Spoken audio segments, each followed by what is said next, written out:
NCC ने जो फ़ैसले किए हैं उनके मुताबिक मैं आपको बता देता हूँ कि क्या क्या फ़ैसला किया कि जी सबसे पहले तो तालीमी इदारे, तो जो पहले जिस तरीके से बात की गई थी कि 15 सितंबर को एक तारीख दी जा रही है जिस दिन तालीमी इदारे खोले जाएंगे, लेकिन एक आखिरी रिव्यू जो है वो 7 सितंबर के दिन किया जाएगा। एजुकेशन मिनिस्टर फेडरल जो हैं वो सूबाई तालीम के जो वज़रा हैं उनके साथ मिलकर एक आखिरी दफ़ा करेंगे। जो रेस्टोरेंट्स कैफ़ेज़ वगैरह हैं ये आउटडोर भी और इंडोर भी, यानी बाहर बैठने का इंतज़ाम है वहाँ भी और अंदर भी जहाँ पे इंतज़ाम है, वहाँ पर 10 अगस्त तक, इनको 10 तारीख को पीर के दिन इनको खोलने की इजाज़त दे दी जाएगी।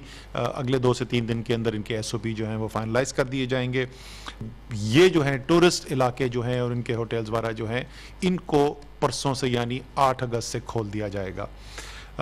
फिर हमारा जो रिक्रिएशनल सेक्टर है, सिनेमाज़ हैं, थिएटर्स हैं, पब्लिक पार्क्स हैं, अम्यूज़मेंट पार्क्स हैं, आर्केड्स हैं, इन तमाम जो जगह हैं इनको भी पीर 10 अगस्त से खोल दिया जाएगा।